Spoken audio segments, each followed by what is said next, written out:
Bonjour chers téléspectateurs, vous qui nous suivez de partout. Nous nous retrouvons aujourd'hui au Kasaï central, précisément dans la ville de Kananga. Et nous allons nous entretenir avec le DG d'une entreprise du nom de BAC, qui est Monsieur Francis Binama. Bonjour Monsieur le DG. Bonjour madame. Je voulais savoir, en vous regardant, vous êtes encore trop jeune pour être un DG et entrepreneur en même temps. Vous venez d'investir dans le domaine du transport. Parlez-nous de l'entreprise et d'où est venue l'idée. Oui, sûrement, je suis encore jeune, je ne sais pas si cela nécessite un rappel. Je suis jeune, moi-même j'en suis conscient. Et s'il faut dire, il n'y a pas d'âge pour pouvoir être un directeur général. Il n'y a pas d'âge pour diriger, il n'y a pas d'âge pour être un manager ou encore pour être leader. Mais il y a la vision, il y a la discipline, c'est tout ce qui compte. Alors, s'il faudrait que je parle de l'entreprise, comme elle est dénommée BAC, c'est Business Actor Congo, qui est une entreprise multisectorielle. Comme je l'ai dit, évidemment, nous avons dans plusieurs secteurs, entre autres de transport, de construction et de l'élevage, mais aussi principalement parce que nous avons lancé le secteur du transport. C'est ce qui fait donc le sujet de notre entretien aujourd'hui. Alors, l'entreprise a déjà commencé un peu il y a plusieurs années à Kinshasa. Et évidemment, nous sommes venus ici dans le titre d'une succursale pour ouvrir le secteur du transport à Kananga. Et comment ça évolue? Ça évolue très très bien. Ça évolue très très bien. Je sais qu'il y a d'embûches bien sûr, mais nous essayons quand même de relever les défis. Et jusque-là, nous avons qu'un rapport positif qui nous permet encore, qui nous rassure de bien pouvoir encore continuer et de nous projeter encore dans les années à venir en continuité de notre activité. Et pourquoi avez-vous choisi les motos à trois pneus pour lancer votre entreprise? Ben, éventuellement, nous n'avons pas que des motos trois pneus. Il y a aussi le taxibus qui opère aussi sur les réseaux routiers que nous avons. Les motos trois pneus, nous l'avons choisi premièrement par rapport à la praticabilité de notre réseau routier. C'est ce qui rendra un peu la facilité aux chauffeurs de bien pouvoir opérer.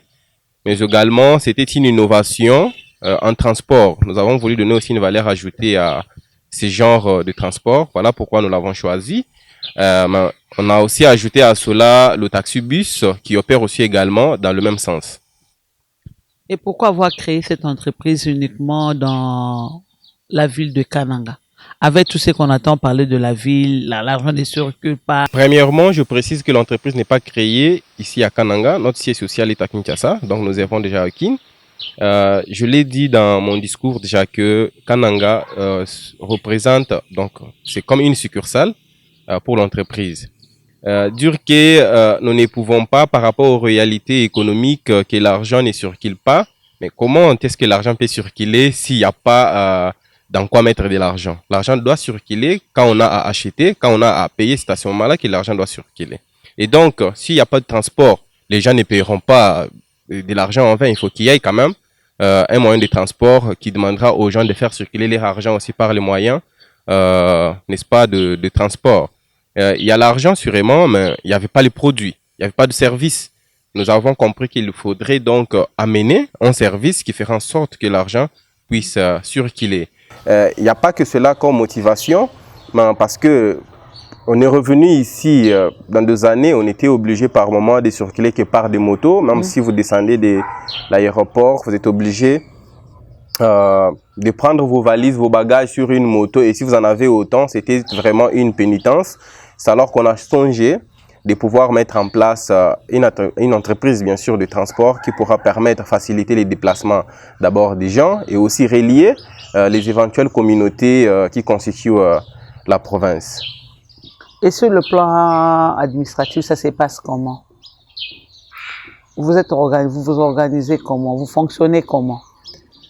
Eh bien, notre plan administratif est trop simple que nous avons un nombre important de chauffeurs et nous avons mis un système en place qui va nous permettre de bien les gérer.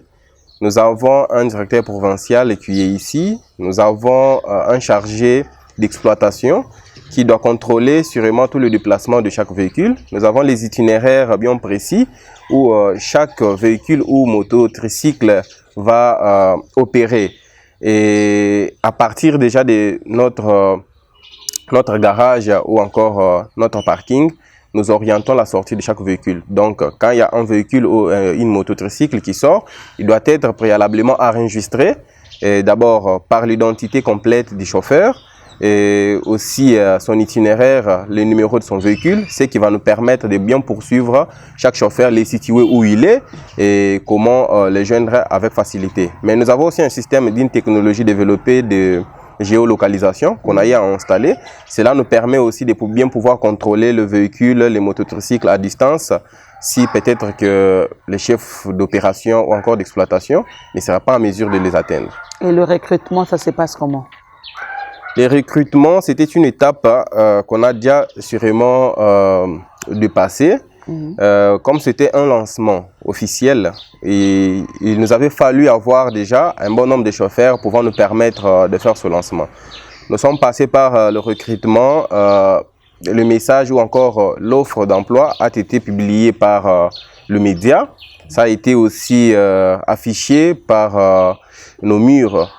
Et nous avons reçu pas mal de dossiers des gens. Il y a des jeunes talentueux et il y a des jeunes qui étaient ambitieux de pouvoir travailler avec nous.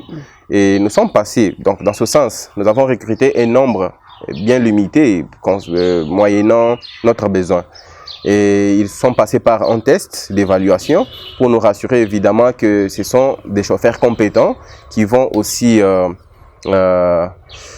contribuer à la persévérance ou encore à la prospérité de l'entreprise. Et après ce test, quand nous avions retenu un nombre considérable de chauffeurs, ils ont subi une formation de mise à niveau. Puisque, considérant que chaque chauffeur a reçu une éducation en conduite particulièrement, nous devons nous rassurer qu'ils doivent être amenés à un niveau que nous préférons. Voilà pourquoi nous avions fait appel à l'UNPP qui nous avait donné un formateur qui a assimilé une formation à ses chauffeurs, et cela nous a permis d'avoir des bons cadres en fait. Et ça se passe comment quand ils sont en route là? Vous avez des gens qui sont là pour leur contrôler ou de clients qui montent après, ils ont des suggestions à vous donner, ça se passe comment? Sûrement, nous recueillons des suggestions des clients parce qu'il y a un numéro, aussi une adresse mail par lequel on peut nous transmettre toutes les suggestions possibles. Mais qu'à cela ne tienne, nous avons mis aussi en place, je parlais tout à l'heure du chef d'exploitation, son travail est de s'assurer que les charrois fonctionnent en bonne et due forme et que les codes de route par exemple sont respectés et toutes les conditions données par l'entreprise vis-à-vis du chauffeur sont respectées convenablement. Et comment apprécier la population? Parce qu'il y a plusieurs motos, il y a plusieurs charrois mobiles, comment ils ont apprécié le vôtre? Oui, il y a plusieurs charrois, mais qui n'étaient pas dans la même catégorie que les nôtres. Et les nôtres, c'était du nouveau, ce qui a été, ça a été accueilli chaleureusement par la population. Et la population a apprécié le fait qu'ils peuvent avoir quelque chose de nouveau qui peut-être n'a jamais été investi sur la province.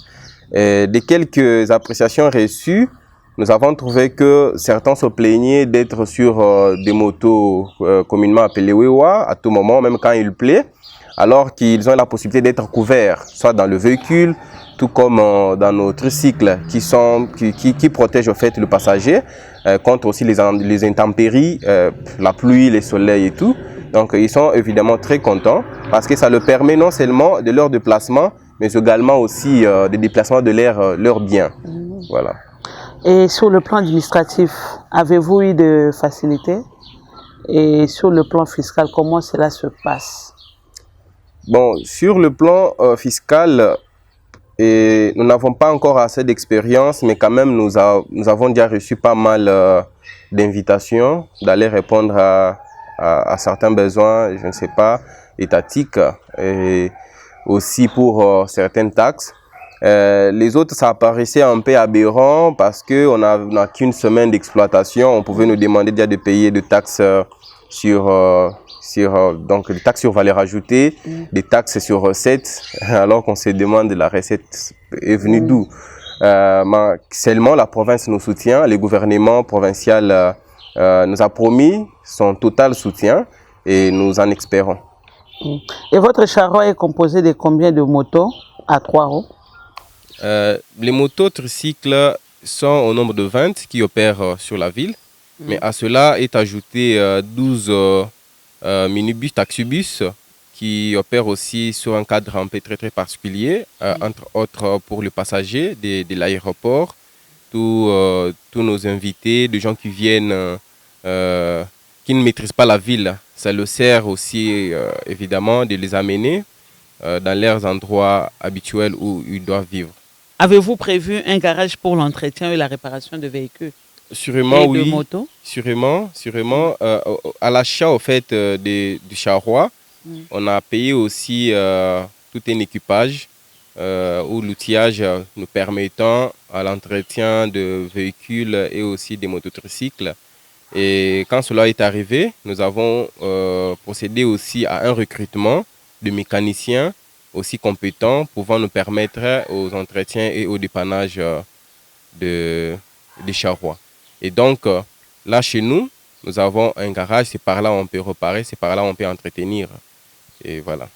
Vous avez des partenaires qui vous soutiennent pour cette action? Jusqu'ici, un partenaire fiable en matériel, finance et tout, nous avons Kekamouk, qui est notre grand partenaire. C'est grâce à lui qu'on est parvenu à toute cette action. Mais à cela, j'ajoute aussi le partenaire qui nous soutient aussi moralement, entre autres la fondation de Christian Lumumba Tomba. C'est d'ailleurs par son biais qu'on s'est installé ici sur la ville. Et un partenaire aussi que je ne dois pas oublier, le gouvernement provincial avec le gouverneur Joseph Moïse Kamboulou, qui nous soutiennent aussi moralement et l'accompagnement, surtout le plan tel qu'il nous les a promis. Pour terminer, un conseil à donner aux jeunes Kanangais et Kanangaises? Ces conseils ne doivent généralement pas concerner que la jeunesse kanangaise, mais ça peut être généralement la jeunesse congolaise, bien évidemment en particulier la jeunesse kassaïenne. C'est pour dire que nous n'allons pas atteindre les 40 ans ou les 50 ans pour faire exister quelque chose. Nous pouvons rêver c'est gratuit, nous pouvons rêver, nous pouvons imaginer, mais aussi penser, faire exister tout ce que nous imaginons, tout ce que nous avons rêvé, de toujours oser. Alors, tout ce que je peux dire, c'est que tout jeune qui a encore de l'énergie, qui a de la passion, qui a de la vision, doit se mettre au travail pour produire au moins quelque chose. Peut-être que mon expérience ou encore le fait que je suis encore un plus jeune DG pouvait être une preuve tangible et vivante qu'il n'est pas obligé d'avoir 40 ans ou 50 ans pour être une grande personnalité. Mais ayant une vision claire, bien structurée, cela va nous permettre d'atteindre de plus grands objectifs. Merci, monsieur le DG. Dans notre entretien d'aujourd'hui, nous avons reçu monsieur Francis Binama, qui est le DG de BAC. Et nous mettons fin à notre entretien d'aujourd'hui. Nous allons nous revoir prochainement pour un autre numéro. Merci.